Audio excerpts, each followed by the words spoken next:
Hello, my friends, here again with Lecture 5, one of my favorite ones, talking about the 1940s, 1950s, 1960s, beginning our unit on LGBTQ plus politics and movements, right? Which we hopefully laid a nice base for understanding gender and sexuality in the United States at this moment. What we're going to see is, starting in the mid 20th century, the rise of LGBTQ plus politics and movements that are really going to change the scene. So, what are we doing today? Well, we're going to have a 5-part talk again. I'm going to begin by talking a little bit about why we commit to community, right? Why this isn't just a class that's about LGBTQ plus people, but it's really a class that is for the advancement of LGBTQ plus justice. Then we'll talk about the 1940s and World War II as this big reorganizing event for American sexualities. We'll talk about how, coming out of that war, as I've mentioned before, we enter this really repressive conformist phase of US history that makes it really tough to fall outside of the mainstream in pretty much any way you could imagine.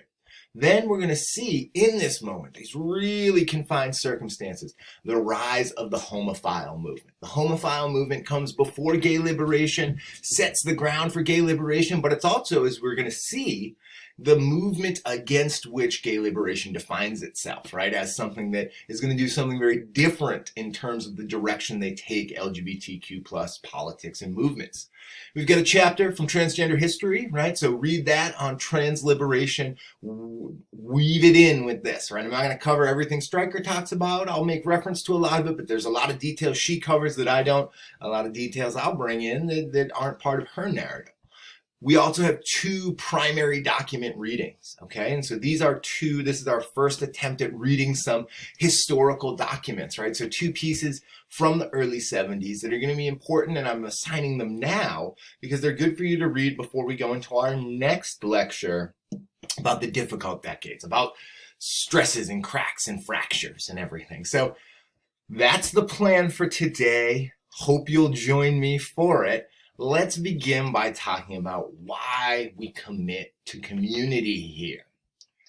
First off, we want to understand is that LGBTQ plus history was not born in the university, was not born in the academy, right? In colleges, universities, amongst academics. Instead, it was born amongst the people, amongst the community, right? Because gay life, trans life was not seen as worthy of academic inquiry except for really objectifying studies of deviance, right? And it meant that the history that I'm talking about, that I'm telling you, that I'm sharing you here, a lot of it we wouldn't know if it weren't for everyday, on the ground queer people saying, you know what, this is important. Somebody's going to care about this someday.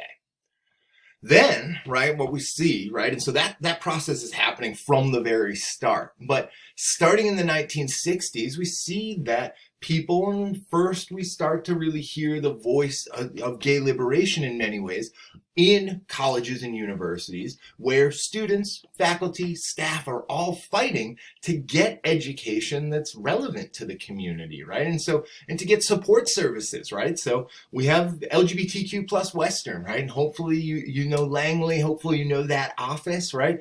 We wouldn't have that if people hadn't fought for that. That wasn't a gift, right? That was something that people struggled for and won for all of our benefits. And then lastly, we want to understand that this is a field, right? The perspectives within it. We're not going to just find, again, emerging from kind of the offices of historians or queer theorists or any other group, right? A lot of these things are really coming out of a range of lived experiences, right? And we're always remembering there's not one LGBTQ plus experience we can speak of, but it's really in these multiple experiences of contending and finding the joys within gender and sexuality that builds up the ideas that we have to work with. So we commit to community. Well, what kind of commitment does that mean, right? What kind of debt does the field that's often called LGBT history, it's a historical field, it's catching up on the terminology sometimes, but what does the field owe to real, live, living folks, and also folks that are no longer with us? Well, first thing we do is excavate voices and experiences buried by heteronormativity. Heteronormativity not only tried to eliminate queerness, right, but tries to silence it, tries to make it seem like it doesn't exist. It's not out there. It's very, very marginal. There's just a tiny little bit far out there on the edge somewhere. I don't know, maybe in San Francisco, right? But no, right? We're going to see that queer life has been everywhere, and we're going to excavate those stories that were buried underneath the soil of heteronormativity. In doing that, we're going to try to get a sense of how people understood themselves, right? We're not just going to go and look back and say, Abraham Lincoln was gay because he fits my contemporary definition of gay. No, we're going to try to get people as best as we can with the limited resources and information we have, try to understand the way they understood their own lives. And that's the exciting thing about history, right? Trying to get out of the biases of our moment, right? And understand a different moment. If we center the concerns of the most marginalized, we can have a positive effect on everyone, right? And we can also learn a lot more about everything that's going on in the society by taking an outsider or marginal viewpoint. And so in this class, hopefully, right, and especially if you're not let's say a regular student of U.S. history, well, you're probably going to pick up a lot about what's going on outside of just the everyday experiences of LGBTQ plus people, right? In a way that a straight history of the United States that's done most places, most times, often renders queer people invisible. And then lastly, we want to remember that what we're going to talk about as historical, and we're going to talk about somewhat dryly at times, somewhat intellectually or analytically, we also want to recognize this is about people's lives, right? And that everybody's historical project was grounded in some real experiences, some of which might be joyful, some of which might be traumatic. And so we want to take that seriously, and we want to be thoughtful about that. We want to recognize that this history matters and that it's about human beings, and we want to try to treat them with that kind of respect. So that sort of brings us into the historical flow of this lecture, right? And we're going to begin in the 1940s with World War II. So let's dive in. During World War II, the capitalist nations, the communist nations came together in order to defeat fascism. These three very different systems did share one common trait, maybe a few more than one common trait, but one common trait they all shared was a hostility towards LGBTQ plus people. So in the Soviet Union, they said that being queer was a decadent, capitalist, bourgeois phenomenon that undermined the revolution. And over in the United States, they were fearful that being gay was going to undermine your loyalties to the United States. It would be used against you. You might be blackmailed in order to turn against your country. And of course, in fascist Nazi Germany, they took it to a real extreme where they used concentration camps and extermination to target people who were perceived as gay and or lesbian, sometimes gender nonconforming too. So these three systems, right, very different, but across the planet, all of these different alternatives, right, capitalism, communism, fascism, they're all a hard place to be queer. Focusing in on the US, we can see that the US military initially began to recruit large numbers of people and has a very open kind of policy about it. But soon into the process, right, after a few 100,000 men and women had already been recruited, the military began a screening process to try to prevent suspected gay or lesbian people from being in the military. It was not a very effective screening process. Sometimes it was as simple as one question asked by a military psychologist: how do you feel about girls? Or how do you feel about boys? And this was used so that the psychologist could determine if they were unfit for service.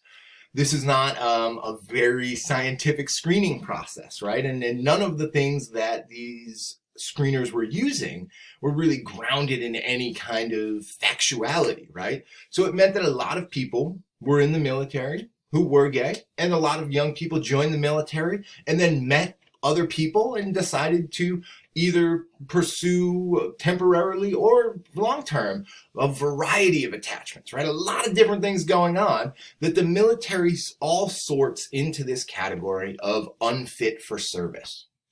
They begin providing these blue discharges. It's a blue piece of paper that separates people from the Army neither with an honorable discharge, which is what you want if you're ever in the military, or a dishonorable discharge, right, where you're forcibly kicked out with a court-martial. Instead, the blue discharge is an administrative discharge in between. It doesn't require a lot of process, right? An officer can suspect you of unfit behavior, right? Very often it was about desire for the same gender or sex with someone of the same gender, but sometimes it could be for being lazy or being drunk too often, or sometimes it was used against black soldiers who spoke out against Jim Crow. A lot of different uses, but at the heart of it was about policing sexuality.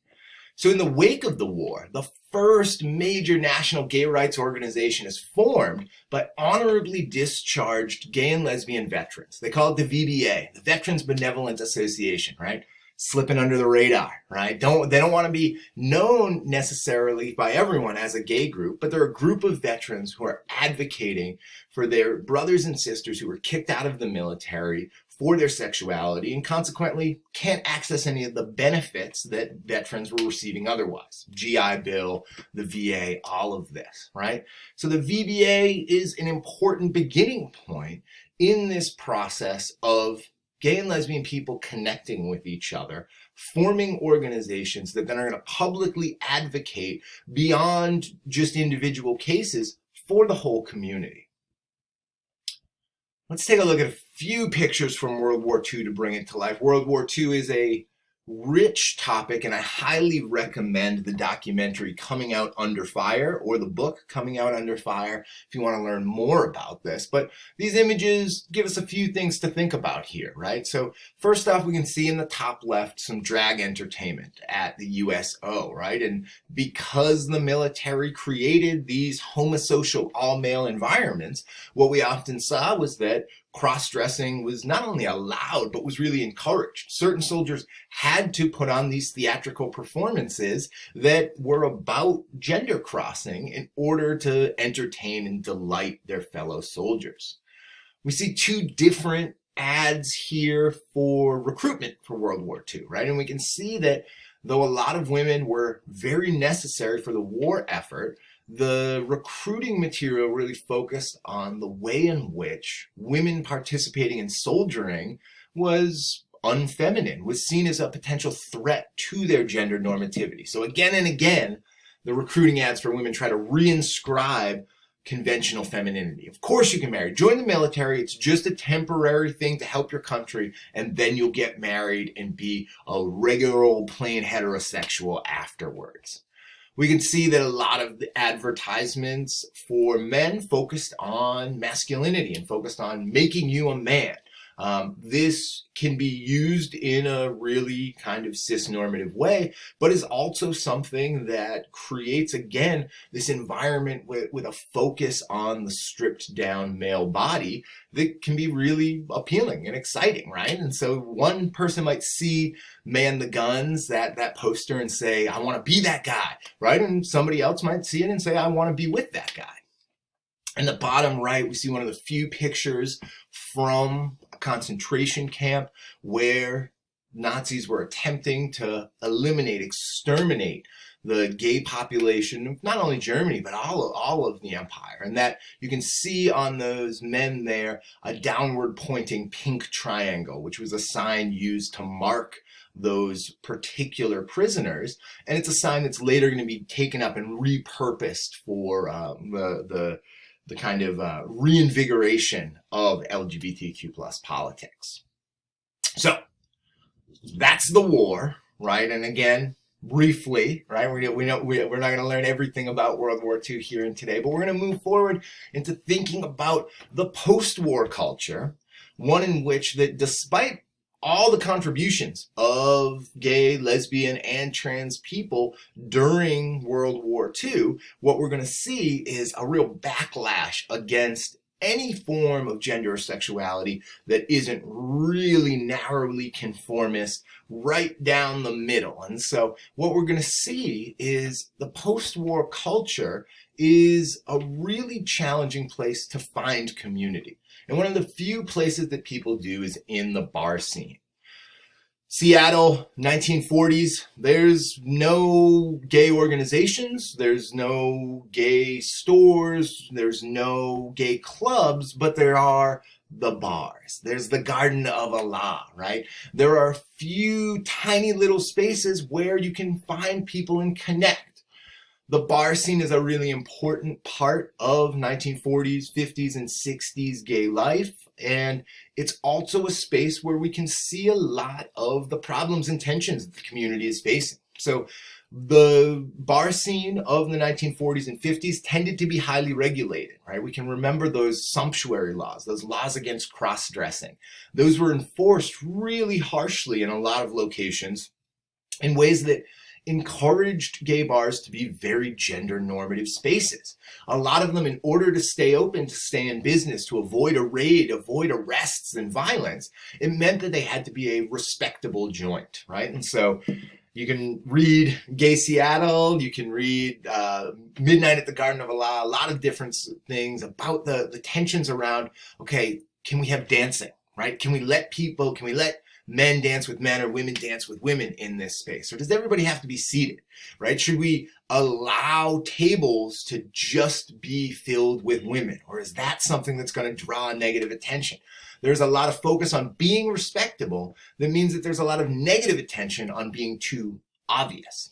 We can also see that there are gender dynamics. We'll talk a little bit more when we get into Audre Lorde and some other things about butch femme dynamics that were a really important structure for lesbian bar life.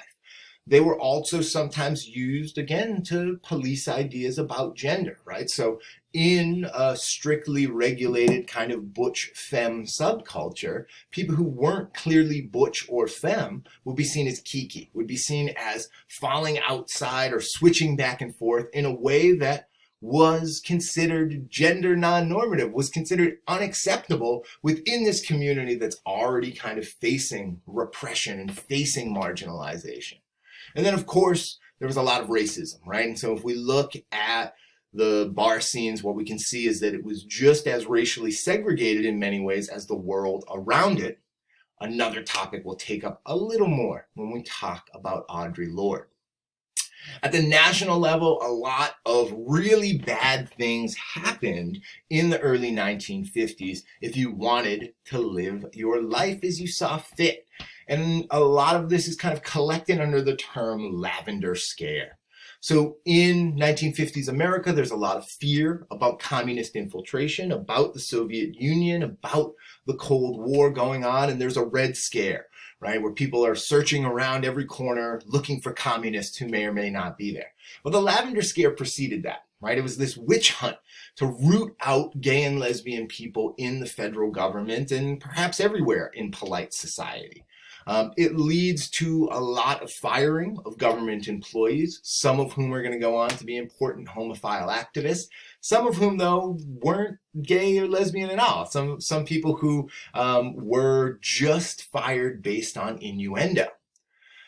In 1953, President Eisenhower signed the famous Executive Order 10450, which is going to ban gay and lesbian people from federal employment for several decades, right? And of course, there's going to be tons of people working in the federal government in different ways who have all kinds of sexualities and genders, but they have to keep it in the closet. They have to keep it secret so that they don't lose their job.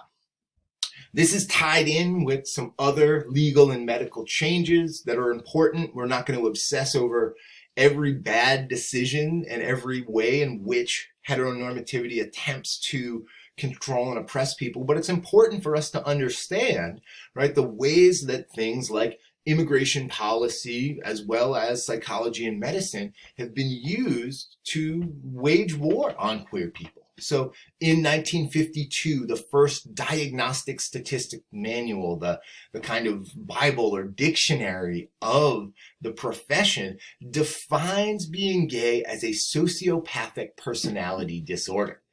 And this is going to be used to justify all kinds of oppression, right? If you can say that this is a sickness, it's sociopathic, right? You can justify all kinds of medical intervention, all kinds of bans on employment or on housing, or in the case of the McCarran-Walter Immigration and Nationality Act, banning gay and lesbian people from migrating to the US.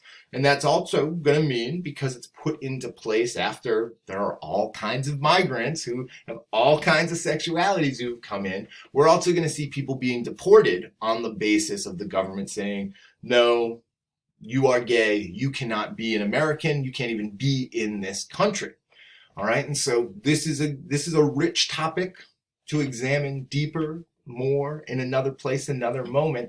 But let's take just a look at a couple images in an attempt, as always, to bring it to life. So, caution on this one.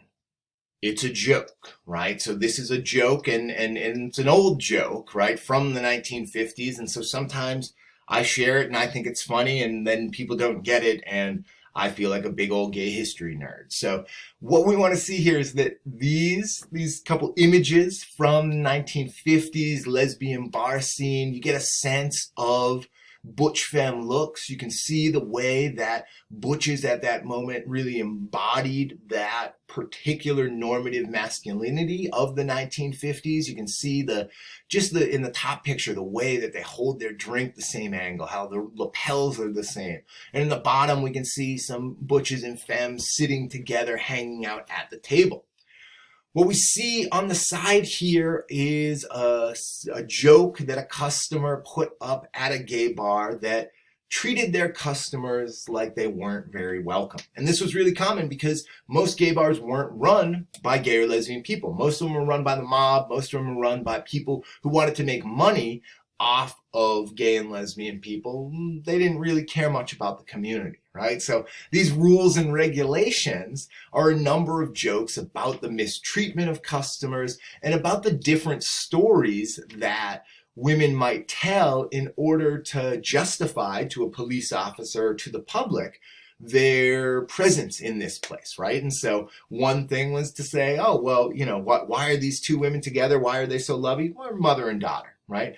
Or the way in which the expectation that they appear very feminine, that they wear false eyelashes, right? And that they make themselves up very clearly. And if they aren't made up, it's just because they came right from the beach, right? And we can also see, importantly, at the bottom here, this kind of claim to a gay history, right? This claim to a genealogy going back to Socrates, right? And moving through all kinds of important figures that we can see here in 1955, right? At a moment where there was certainly no gay history or LGBTQ history class in any school anywhere, that people at the bar are claiming not only that space and that presence to say, like, this is ours for us and we're not being treated in that way, but also to claim that history, to claim that past as part of the story.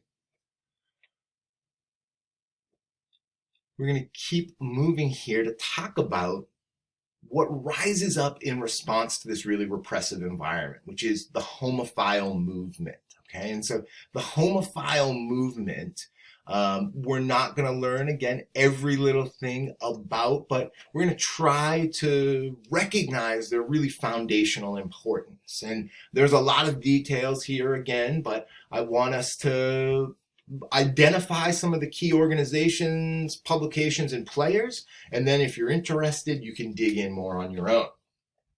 Probably the first homophile group is the Mattachine Society.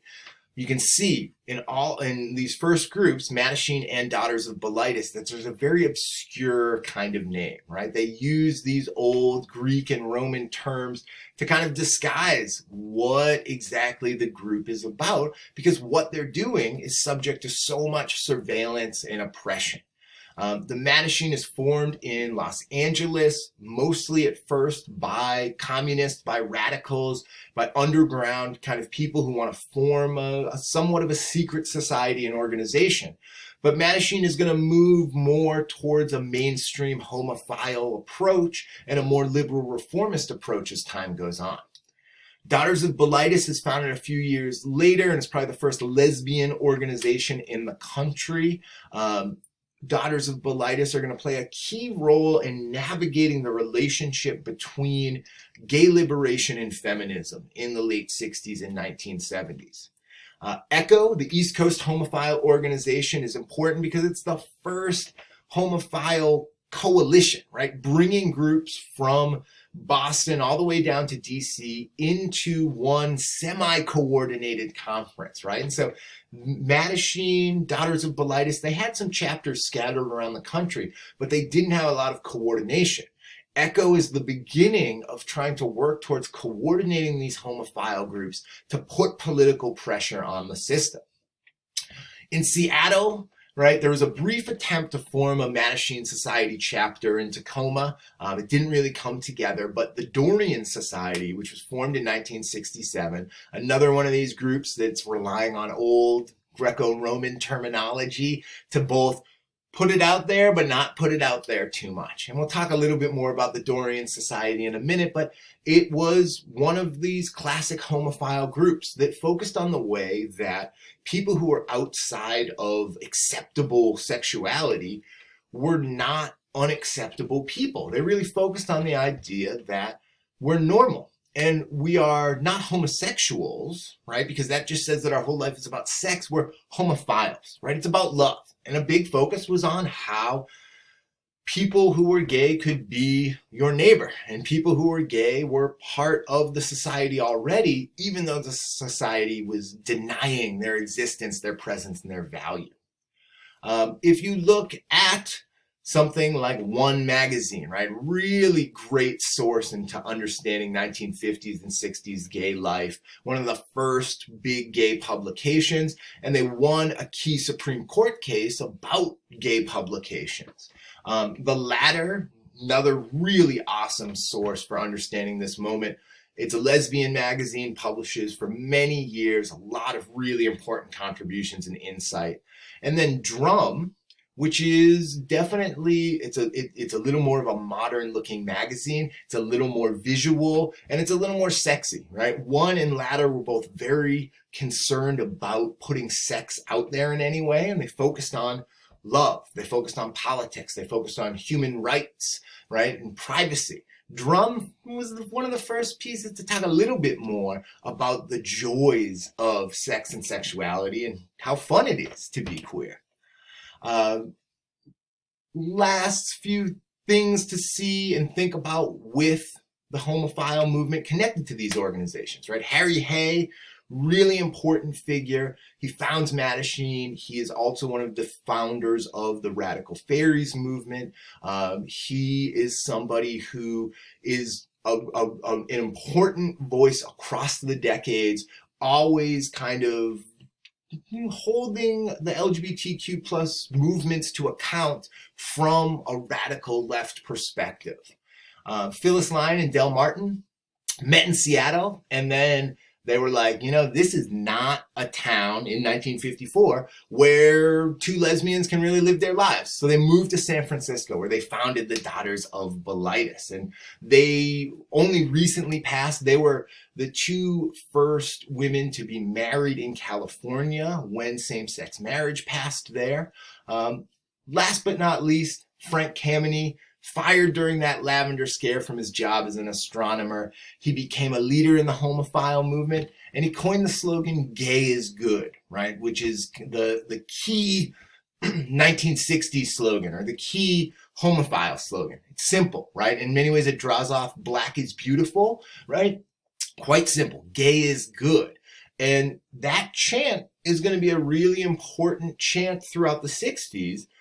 As we'll see in a few minutes, in many ways it's going to be replaced by gay power after 1969. But gay is good was just a simple message, right? To take that word that had a lot of negative connotations when applied to sexuality and say, no, it's just good. Take a look at probably the most famous action that homophiles engaged in. It was the annual reminder. Okay, on the 4th of July, they went to Philadelphia, right, to this place where in 1776 the Declaration of Independence was signed, and they protested against the way that gay and lesbian people were second-class citizens. What we can see, right, is in the rules here that the homophiles were also very concerned with appearing respectable. Right? And so the men wore suits, the women wore dresses, everyone lettered their signs cleanly, everybody marched in line, in order, and they brought this message that was really grounded in an attempt to universalize gay and lesbian rights, okay? And we can see here, right, all these signs are about equality before the law, the American way, inalienable right of the pursuit of happiness, equal treatment, fair treatment, right? All of these ways in which they're attempting to take the rhetoric of the United States Constitution and turn it back against this system that has excluded them.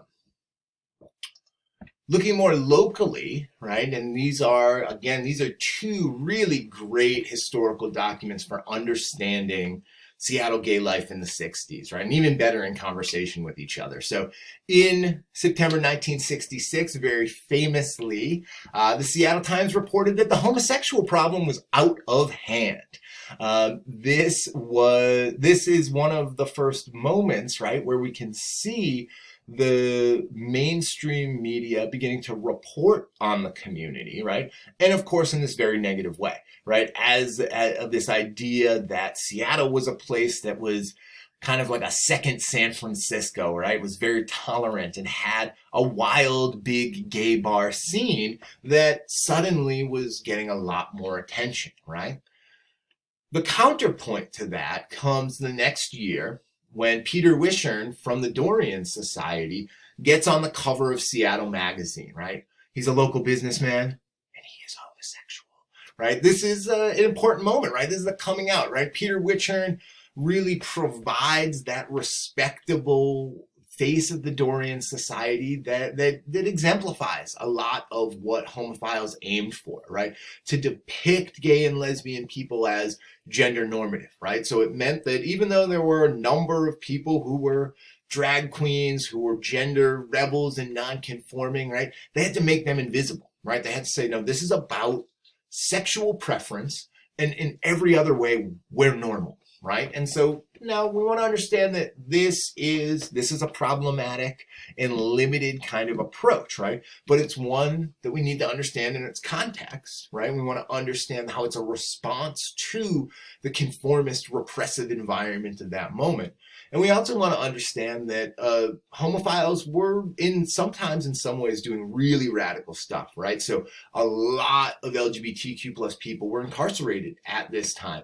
Homophiles set up some of the first support networks across the walls, right? Where they were going to support incarcerated LGBTQ plus people, set up newsletters, set up legal defense. They're getting beat up by the cops on the street during the day in protest, and then at night when the bar gets raided. So we definitely, from our contemporary position, can and should take a critical approach to the way that the homophile movement really held up gender normativity and really held up American exceptionalism. But at the same time, right, from the position of 2020, we don't want to be too fully judgmental. We don't want to throw it all out, right? We want to understand the ways that in their moment, they might have been quite controversial, radical, and confrontational, but in other ways, they were also able to reproduce the very oppressions they sought to overturn. The lesson from that, of course, is that we might not be as smart as we think we are, and we might be reproducing some of the oppressions that we're seeking to critique and overturn. This all is going to come to a head in 1969 with the advent of gay liberation in the wake of the Stonewall riots. So as we talked about last time, Stonewall riots weren't the first time LGBTQ plus people fought back against the police, but it was one of the first times that it led to a series of other spiraling out events. And that's to say that soon after the Stonewall riots, gay liberation became the key term, sort of replaces homophile movement really rapidly, right, as this idea of gay liberation spreads across the country and really marks a shift towards a more radical and confrontational politic and towards more independence and autonomy for LGBTQ plus communities, right? So gay liberation is a term that draws upon the foment of the 60s, right? In many ways, it draws upon the National Liberation Front of Vietnam, right? This guerrilla group fighting against US empire in Southeast Asia. And there are all kinds of liberation fronts that are springing up around the world and around the country as colonialism and empires are being questioned and overturned and forced away, decolonization happening in many parts of the world, and Black Power, the anti-war movement, the free speech movement, all of these radical movements all really feeding into this sense that a conciliatory approach, an assimilationist approach, isn't going to be the way to build community or build its power. Gay liberation, which wasn't in the discourse at all at the beginning of 1969, really explodes, and within a few years we can see all over the country there are chapters of the Gay Liberation Front. There are also a lot of ways in which GLF quickly splits into a lot of different organizations. So by 1974, right, none of these things existed in the beginning of 1969, but 5 years later, Seattle has 2 Gay Liberation Front chapters, a gay community center, MCC, which is one of the first gay congregations in the country, Stonewall, named after the riots in that bar, which is a gay rehab center up on the hill there, Renton Hill.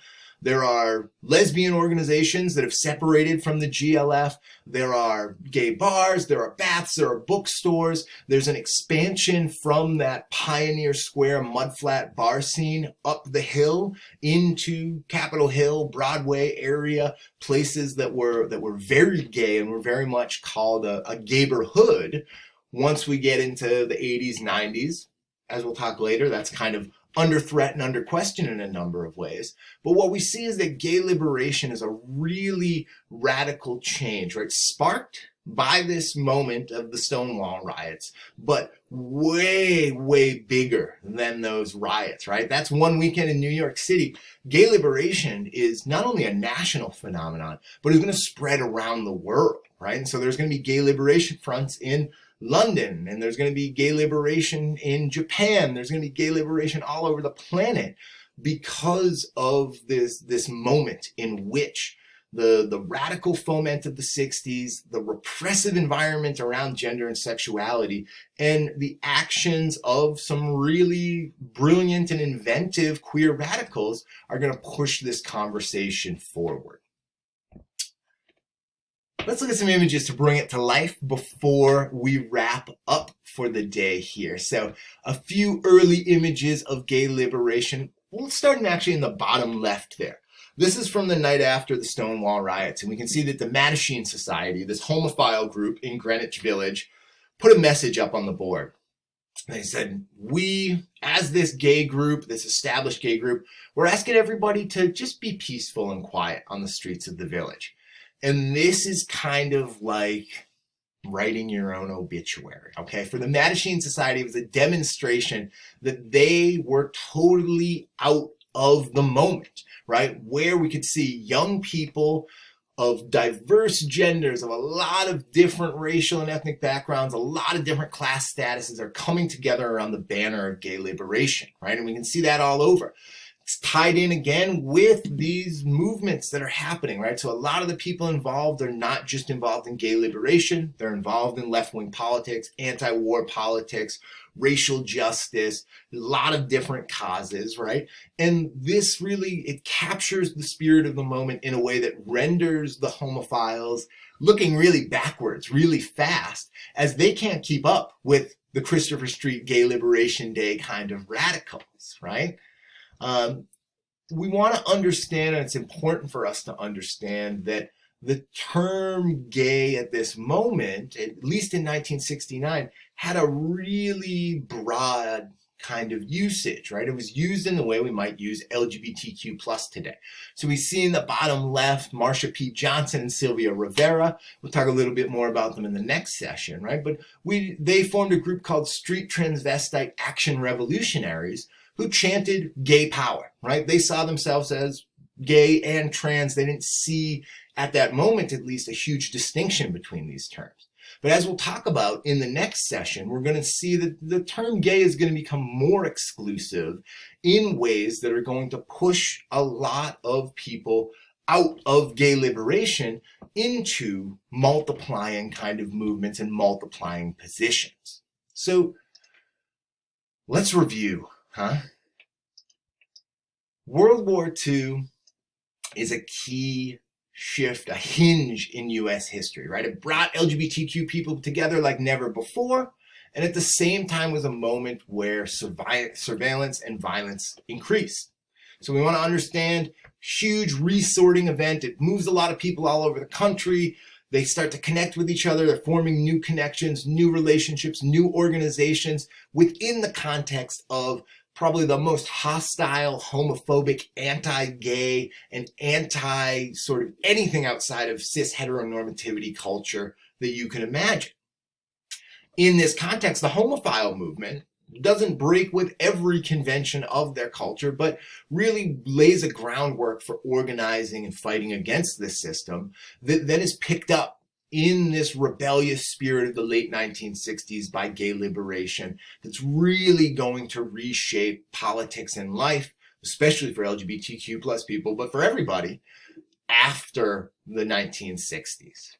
And that's where we'll wrap for today, right? So what are we doing now? Well, group discussion 2, pod conversation number 5. Those are both due by midnight on the 26th. Remember, no reply on pod conversation number 4 because we're doing that group discussion. You'll also be able to find on Friday the 22nd the module for the midterm exam essay. Take a look at that, do a little planning. You don't have anything besides that essay due on February 9th, but you want to start working before February 8th. And of course, if you want to say hi, come by on Wednesday for my Zoom office hours, noon to 2 p.m. Love to see you. Love to talk with you. And these are everything I mentioned today. We could go 10 times longer on, or at least I could go 10 times longer on. So if you want to dig into any of it, come on by, give me a shout, set up a meeting, and we will dig into it. Take care of yourselves and each other.